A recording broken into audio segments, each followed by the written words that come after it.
In this video, we're going to add the first combo box and a label that describes what should go in that combo box. To add the combo box, I have the form selected. There's also a toolbox, and it has all the controls that we can add to our user form. We're going to add a combo box, which is this tool. So if I click that, I want the first combo box near the top, and I'd like its top left to be right about here near the top center of the user form. I'll click. That puts a standard size combo box, and this is where we're going to add the part type. So I'm going to change the name of it, and to do that, with this combo box selected, I'll go down into the properties window, double click on this name property that selects the default name, which is Combobox 1. I'm going to call this CBO part type.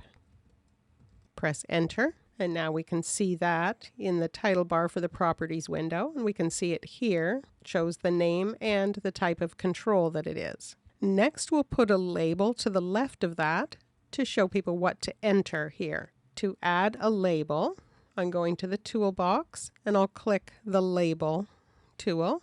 Then I'll click near the left edge of the user form, just beside this combo box. That creates a default size label with the default name of label 1.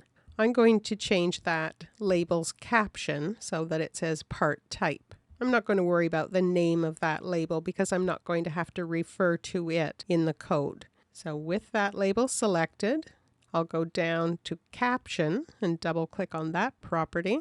It selects the name, and I'll type part type and then press enter. So now we can see what we should be entering in this combo box.